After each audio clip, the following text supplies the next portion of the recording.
নমস্কার। যুক্তি তর্ক সঙ্গে অর্কয়ে আপনাদের স্বাগত। আপনাদের সঙ্গে আমি অর্কপ্রভ সরকার। সবাইকে নতুন বছরের শুভেচ্ছা। বাংলাদেশের ওই ছাত্ররা যাদেরকে আমি বলি খোকা জেহাদি, তারা খুব লাফাচ্ছিল। 31শে ডিসেম্বর ঢাকার শহীদ মিনারে তারা বিরাট সমাবেশ করবে, করে বিপ্লবের প্রোক্লেমেশন ঘোষণা করবে, ঘোষণাপত্র। আবার শহীদ মিনারের অদূরে সোহরাওয়ার্দী ময়দানে জামাতের ছাত্র সংগঠন আরো কয়েকটি ইসলামিক সংগঠন সমাবেশ ডেকেছে। খোকা জেহাদিরা বলেছেন যে এখন তারা ঘোষণাপত্র আর প্রকাশ করবেন না, তারা শুধু জনসভা করবেন। অর্থাৎ এই রাজাকারের নাতিপুতিরা 180 ডিগ্রি ঘুরে গেলেন। কেন ঘুরলেন, এটাই তো প্রশ্ন। আসলে এই বৈষম্য বিরোধী ছাত্ররা নাগরিক সমিতি, যেটা আগামী দিনে রাজনৈতিক দল হিসাবে আত্মপ্রকাশ করবে বলে শোনা যাচ্ছে, তাদের গ্রহণযোগ্যতা এখন তলানিতে। বাংলাদেশের সাধারণ মানুষ এদের প্রকৃত চেহারাটা বুঝতে পেরেছে। প্রথম কথা, সামান্যতম শিক্ষা দীক্ষা এদের নেই। বিপ্লবের সংজ্ঞা কি সেটাই তারা নিরূপণ করতে পারে না। পৃথিবীতে ফরাসি বিপ্লব হয়েছে, রুশ বিপ্লব হয়েছে, চীনা বিপ্লব হয়েছে, চীনের সাংস্কৃতিক বিপ্লব হয়েছে। সেগুলো পুরো সমাজ ব্যবস্থার খোল নলচে বদলে দেওয়া। ফরাসি বিপ্লব মানুষের হাতের কাজ থেকে মেশিনের রূপান্তর, গোদা বাংলায় বললে হয়। রুশ বিপ্লব ক্ষমতার চরিত্র এবং রাষ্ট্র ক্ষমতা কিভাবে চলবে তা সম্পূর্ণ আমূলে বদলে গিয়েছিল। চীন বিপ্লব, সাংস্কৃতিক বিপ্লব ওই একই পথের অনুসারী। কিন্তু বাংলাদেশে জুলাই আগস্ট মাসে যে ঘটনাটা ঘটেছে সেটা কোনোভাবেই বিপ্লব নয়, সেটা হচ্ছে গণ অভ্যুত্থান। শেখ হাসিনার 15 বছরের শাসনের বিরুদ্ধে সাধারণ মানুষের মনে ক্ষোভ পুঞ্জীবিত হয়েছিল। তার অভিঘাতে বৈষম্য বিরোধী ছাত্ররা ডাক দিয়েছিলেন পথে নামার। কোটা বিরোধী আন্দোলন থেকে যার যাত্রা শুরু, সেটা একটা অভ্যুত্থানের রূপ পায়। এই অভ্যুত্থানে কি শুধু ছাত্ররা যুক্ত ছিলেন? না, আওয়ামী লীগ বিরোধী সবকটি রাজনৈতিক দল যুক্ত ছিল এবং একই সঙ্গে ছাত্র জনতার ভিড়ে লুকিয়েছিল আইএসআই এর এজেন্ট, জঙ্গি জেহাদিরা এবং আমেরিকার ডিপ স্টেটের একেবারে প্রত্যক্ষ সহায়তায় এই অভ্যুত্থান সম্পাদন হয়েছিল। সেটা দিনের আলোর মতো পরিষ্কার। এটা কোনো মতেই বিপ্লব নয়। বিপ্লব কি সেই সংজ্ঞা আমি বলবো এই ছাত্রদের যারা নেতা আছেন তাদেরকে একটু পড়ে নিতে, তাহলে তাদের চক্ষু কর্ণের বিবাদ ভঞ্জন হবে। খুব লাফাচ্ছিল, হ্যান কারেগা ত্যান কারেগা। আসলে ছাত্ররা মনে করছিল যে তারা যা বলবে সেটাই হবে দেশের আইন। কিন্তু ইউনূসের প্রেস সচিব শফিকুল ভাই, তিনি সাংবাদিক বৈঠক করে জানিয়েছেন যে অন্তর্বর্তী সরকারই এই ঘোষণাপত্র তৈরি করবে, কিন্তু তার আগে on the basis of wild consultation সবার সঙ্গে কথা বলবে, সব স্টেক হোল্ডারদের সঙ্গে, রাজনৈতিক দল, সাধারণ মানুষ, বিভিন্ন সংগঠন, অবশ্যই ছাত্রদের সাথেও কথা বলবে on the basis of proper consultation, thorough consultation. তারপরে সেই ঘোষণাপত্রের খসড়া তৈরি হবে, সেটাও মানুষের কাছে নিয়ে যাওয়া হবে মতামতের জন্য। কিন্তু কবে সেই ঘোষণাপত্র তৈরি হবে সে সম্পর্কে কোনো টাইম ফ্রেম বেঁধে দেয়নি অন্তর্বর্তী সরকার। তার আগে অন্তর্বর্তী সরকারের মুখ্য উপদেষ্টার প্রেস সচিব বললেন যে শহীদ মিনারে 31শে ডিসেম্বর যে জনসমাবেশের ডাক দেওয়া হয়েছে সেটা একটা প্রাইভেট ইনিশিয়েটিভ, অন্তর্বর্তী সরকারের কোনো যোগ নেই এর সাথে। কিন্তু অন্তর্বর্তী সরকারের দু একজন উপদেষ্টা তাদের ভেরিফাইড ফেসবুক অ্যাকাউন্ট থেকে এই শহীদ মিনারের সমাবেশের ডাককে সমর্থন করেছিলেন। অর্থাৎ অন্তর্বর্তী সরকারের মধ্যেই বিরোধ আছে এই ছাত্রদের দাবি দাওয়া নিয়ে। যে ছাত্র প্রতিনিধিরা ইউনূস মন্ত্রিসভায় উপদেষ্টার পদমর্যাদায় আছেন, তারা ছাত্রদের এই ডাককে সমর্থন করেছেন, কিন্তু সরকার বলছে প্রাইভেট ইনিশিয়েটিভ। প্রাইভেট ইনিশিয়েটিভ বিষয়টাও ওটা আবার খুব গোলমেলে। যাই হোক, উপদেষ্টাদের দু একজন যখন খোলাখুলি সমর্থন করছে, তখন সরকার প্রাইভেট ইনিশিয়েটিভ বললে এভাবে হাত ধুয়ে ফেলা কি যায়? কিন্তু শেষ পর্যন্ত যেটা দেখা গেল, প্রবল চাপের মুখে পড়ে এই খোকা জেহাদিরা তাদের অবস্থান পরিবর্তন করলেন। এখন মুখ রক্ষা করতে একটা তারা সমাবেশ করবেন, অনেক বড় বড় কথা বলবেন, হ্যান কারেগা ত্যান কারেগা। আসলে তারা যে দাবিটা করছিলেন না, মুজিববাদী সংবিধানকে কবর দিতে হবে।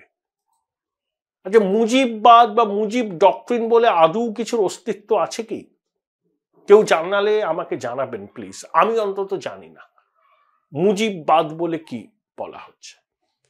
এই ছাত্ররা রাষ্ট্রপতি শাহাবুদ্দিনের পদত্যাগ দাবি করেছিলেন, কিন্তু রাজনৈতিক দলগুলো সেই দাবির সঙ্গে সহমত না হওয়ায় তারা পিছু হটতে বাধ্য হন। 31শে ডিসেম্বর বীর দর্পে তারা ঘোষণা করেছিলেন যে বিপ্লবের ঘোষণাপত্র তারা প্রকাশ করবেন এবং রেট্রোস্পেক্টিভ এফেক্টে সেই ঘোষণাপত্রকে লাগু করতে হবে। কিন্তু কোনো রাজনৈতিক দল এক্সেপ্ট জামাত ছাড়া কেউ তাদের এই অবস্থানকে সমর্থন করেনি। বিএনপির অনেক নেতা বললেন যে তারা মুক্তিযুদ্ধে লড়েছেন। বিএনপির প্রতিষ্ঠাতা জিয়াউর রহমান এরিয়া কমান্ডার ছিলেন মুক্তিবাহিনীর। এই যে মির্জা ফখরুল ইসলাম আলমগীর, তিনিও মুক্তিযুদ্ধে লড়েছেন। মুক্তিযুদ্ধ প্রত্যেক বাংলাদেশের কাছে একটা আবেগের বিষয়। ব্যতিক্রম আল শামস, আল বদর, রাজাকার, জামাতে ইসলামী। তারা মুক্তিযুদ্ধের বিষয়টাকে খাটো করে দেখিয়ে জুলাই আগস্টের গণ অভ্যুত্থানকে বড় করে দেখাতে চাইছে। এতে জামাতের স্বার্থ আছে। জামাত যে মুক্তিযুদ্ধ বিরোধী এবং পরাজিত শক্তি, সেটা বিশ্বের মানুষ জানেন, বাংলাদেশের মানুষও জানেন।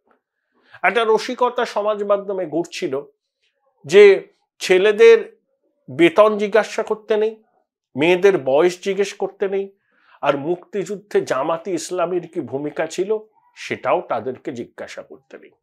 এতই লজ্জাজনক, কলঙ্কিত ছিল তাদের ভূমিকা। তাই 53 বছর পর জামাত পাপস্খলন করতে চাইছে। এবং পাপস্খলন কিভাবে করতে চাইছে? যে মুক্তিযুদ্ধের স্পিরিটটাকে মুছে দিয়ে জুলাই আগস্টের এই গণ অভ্যুত্থানকে মুক্তিযুদ্ধের আগে রাখতে চাইছে। এটা কোনো বাংলাদেশের মানুষ যাদের মনে বাংলাদেশ নিয়ে আবেগ আছে, যাদের মনে মুক্তিযুদ্ধের প্রতি সম্মান আছে, আবেগ আছে, তারা এটা মানবেন না। তিনি আওয়ামী লীগের সমর্থক হতে পারেন, তিনি বিএনপির সমর্থক হতে পারেন, তিনি এরশাদের দলের সমর্থন হতে পারেন, তিনি কমিউনিস্ট পার্টির সমর্থক হতে পারেন, কিন্তু ওই মুক্তিযুদ্ধ হচ্ছে বাঙালির ইউনিফাইং ফোর্স।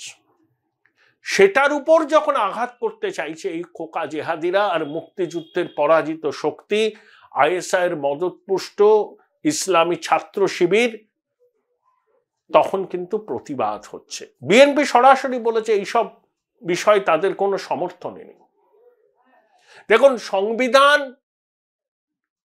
পরিবর্তন করা যায়, অনেক সংশোধনী আনা যায়। ভারতবর্ষে হয়নি, বহু সংশোধনী হয়েছে, ভবিষ্যতেও হবে। কিন্তু সংবিধানের মৌলিক কাঠামো সবসময় অপরিবর্তিত রাখা হয়, সেটাকে কখনো আঘাতপ্রাপ্ত হতে দেওয়া যায় না। 10 এবং 17 এপ্রিল 71 সালে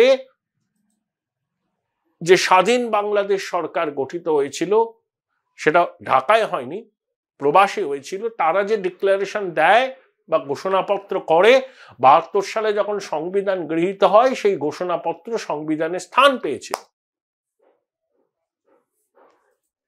তাই মুজিববাদী সংবিধানকে কবর দিতে হবে, এটা বাংলাদেশের মানুষ কিন্তু মেনে নেয়নি।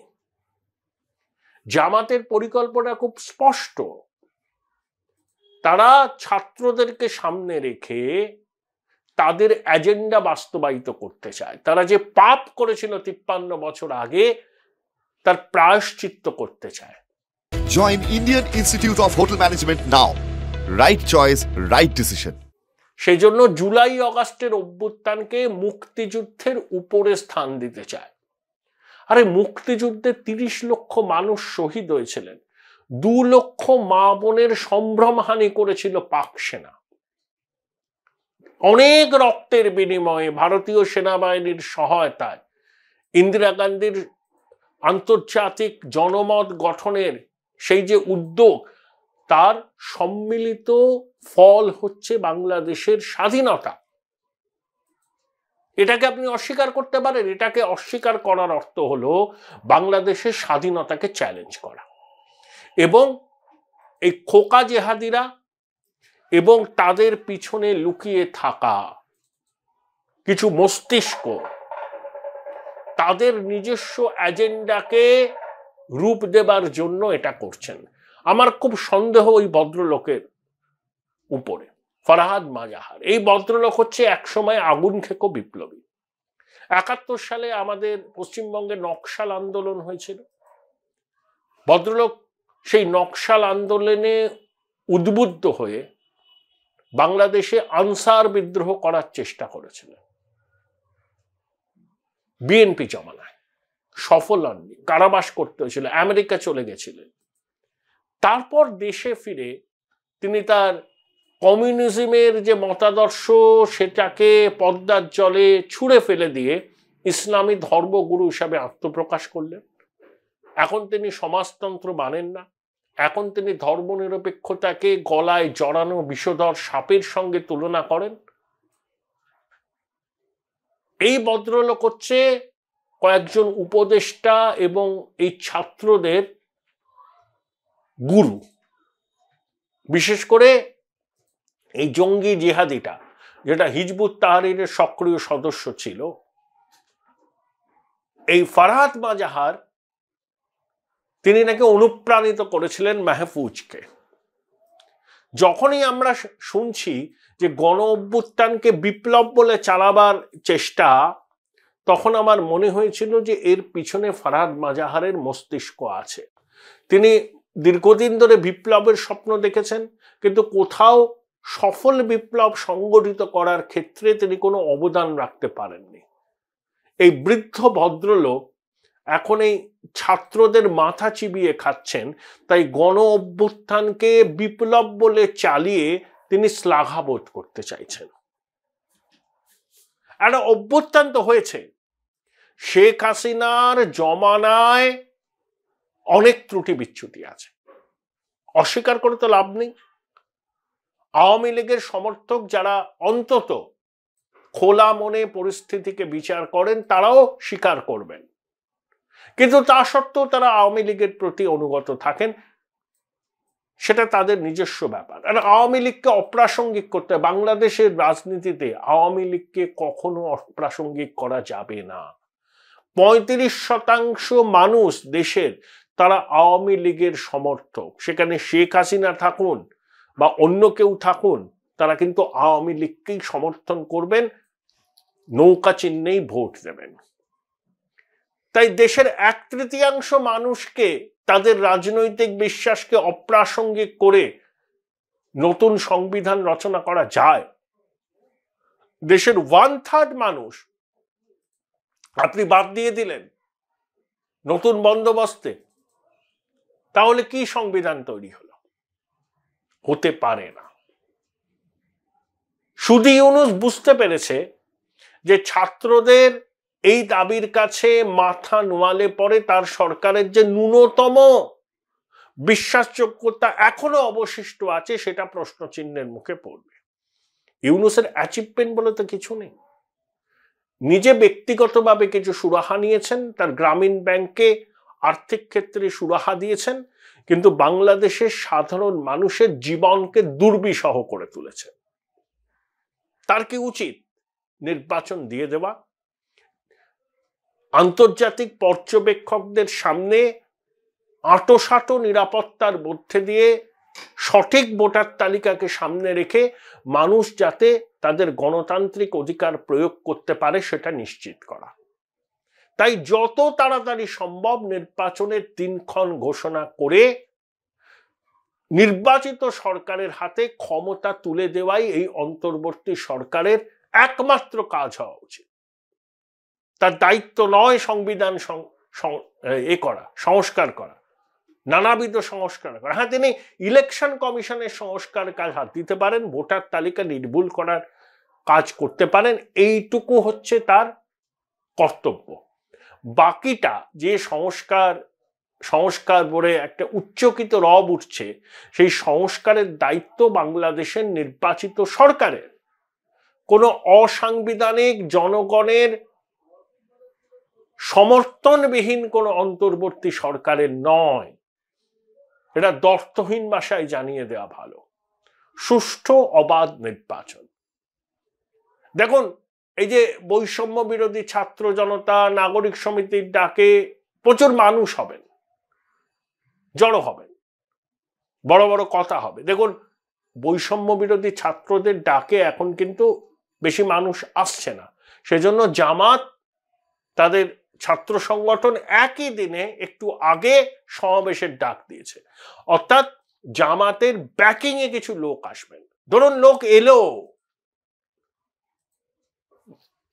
উপচে পড়া মাঠের ভিড় কখনো জনসমর্থন প্রমাণ করে না। এই যে আমাদের পশ্চিমবঙ্গে দেখুন, বামপন্থীরা ব্রিগেডের সমাবেশ ডাকলে দুকুল ছাপিয়ে লোক আসে, কিন্তু তারা এখন ভোট পায় 5%। তাই মাঠে ময়দানে গরম গরম বক্তৃতা, পশ্চিমবঙ্গে তারা সারা রাজ্য থেকে লোক নিয়ে আসেন, ভিড় হয়ে যায়, ব্রিগেডও ভরে যায়, অনেকে আত্মপ্রসাদ লাভ করেন, দেখেছ কি ভিড়, আমরা ঘুরে দাঁড়াবো। বাংলাদেশের ছাত্রদেরও একই অবস্থা, তারা ভিড় অবশ্যই জোটাতে পারেন, মেশিনারি ব্যবহার করে, ভয় দেখিয়ে, হুমকি দিয়ে, আর জামাত সহযোগিতা করছে, তাই ভিড় হবে। এই ভিড়কে আপনি জনসমর্থনের সূচক বলে মানতে পারবেন না। ইতিমধ্যেই এই ছাত্রদের সঙ্গে বিএনপির চূড়ান্ত সংঘাত শুরু হয়েছে, এবং যত দিন যাবে এই সংঘাত তত বাড়বে। তাই খোকা জেহাদিরা লাফিয়েছিল, এখন পশ্চাৎপসরণ করেছে, পালিয়েছে, লেজ তুলে পালিয়েছে। জামাত তাতাচ্ছিল, তাল দিচ্ছিল। পরিবর্তিত পরিস্থিতিতে তার পরবর্তী কি পদক্ষেপ হবে সেটা আমরা বুঝতে পারবো। কিন্তু একটা জিনিস স্পষ্ট, এইসব ঘটনা প্রবাহ থেকে 2025 সালে বাংলাদেশে গৃহযুদ্ধ আসন্ন। এই গৃহযুদ্ধে দুটো পক্ষ থাকবে। একটা হলো যারা মুক্তিযুদ্ধের চেতনাকে হৃদয়ে পালন করেন, ধারণ করেন, তাদের সঙ্গে মুক্তিযুদ্ধের পরাজিত শক্তির লড়াই। এই লড়াই শুধু মতাদর্শগত গণ্ডিতে, পত্রপত্রিকায়, সমাজ মাধ্যমে সীমাবদ্ধ থাকবে না। এই লড়াই রাস্তার লড়াইয়ে পরিণত হবে। এই লড়াইয়ে রক্ত ঝরবে। বাংলাদেশের চেতনাকে যদি বাঁচিয়ে রাখতে হয়, আমার মতে বাংলাদেশের সাধারণ মানুষ মুক্তিযুদ্ধের ধারণাকেই হৃদয়ে ধারণ করে এই ধরনের চক্রান্তকারী, বিভেদকামী এবং মৌলবাদী শক্তিকে প্রতিহত করবেন। দেখুন, জামাত যতই দাপাদাপি করুক, তারা নিজেরাও জানেন নির্বাচনে লড়াই করলে, এককভাবে লড়াই করলে তাদের অবস্থা খুব খারাপ হবে। জামাতের সমর্থন এখনো বাংলাদেশের বেশিরভাগ মানুষের মধ্যে গড়ে ওঠেনি। কিছু মৌলবাদী, কিছু রাজাকার, আল বাদার, আল শামস, এদের মধ্যে জামাতের সমর্থন আছে। মাদ্রাসা শিক্ষায় শিক্ষিত ছাত্রদের মধ্যে সমর্থন আছে। জামাতের ছাত্র সংগঠন বিশ্ববিদ্যালয়ের ছাত্রদের মগজ ধোলাই করতে চাইছে। তারা ইসলামিক শাসন প্রবর্তন করতে চায়। বাংলাদেশের রাষ্ট্রধর্ম ইসলাম, কিন্তু বাংলাদেশের বহু মানুষ গণতান্ত্রিক ধর্মনিরপেক্ষ চেতনায় বিশ্বাস করেন, বাঙালি জাতীয়তাবাদ, বাংলাদেশি জাতীয়তাবাদকে বিশ্বাস করে, যেটা জামাত করে না, ছাত্র শিবির করে না, হেফাজত করে না, জঙ্গিদের জারদ সন্তান এই মাহফুজ, ধর্মপিতা আসিফ নজরুল করে না। তারা জোট বেঁধেছে, জোট বেঁধে বাংলাদেশের রাষ্ট্রের চরিত্রের মৌলিক পরিবর্তন ঘটাতে চায়। সেই জন্য এই খোকা জেহাদিদের স্পর্ধা থেকে স্তম্ভিত হচ্ছেন মানুষ, বাংলাদেশের মানুষ, যে মুজিববাদী সংবিধানকে কবর দিতে হবে। এই ঘোষণা করার স্পর্ধা তারা কি করে পেল? প্রথম কথা, মুজিববাদ বলে কিছু নেই। অর্থাৎ 2025 আমরা দেখব চূড়ান্ত রক্তক্ষয়ী সংগ্রাম বাংলাদেশে। কেউ যদি মনে করে ছাত্ররা পিছিয়ে গেল, তার মানে এই নয় ছাত্ররা আপাতত রণভঙ্গ দিলেও তারা আবার শক্তি সংহত করে আবার কিন্তু তাদের এজেন্ডা বাস্তবায়িত করার চেষ্টা করবে। একটাই এজেন্ডা, মুক্তিযুদ্ধকে ভুলিয়ে দাও, মুজিবকে অসম্মান করো, আর 71 সালে বাংলাদেশের মুক্তিযুদ্ধকে ইতিহাসের আস্থা করে ফেলে জুলাই আগস্টের গণ অভ্যুত্থানকে সিংহাসনে বসাও। এটাই তাদের লক্ষ্য। আপাতত তারা পিছু হটলো, কিন্তু আবার এই বিভেদকামী, মৌলবাদী, উগ্রবাদী শক্তি একজোট হয়ে বাংলাদেশের ধর্মনিরপেক্ষ চরিত্রের উপর আঘাত হানবে। এখন বাংলাদেশের গণতন্ত্রপ্রিয় মুক্তমনা মানুষের কাছে এই শক্তিকে প্রতিহত করাই কিন্তু সব থেকে বড় চ্যালেঞ্জ। তারা যদি ব্যর্থ হন, বাংলাদেশ ভাঙনের মুখে।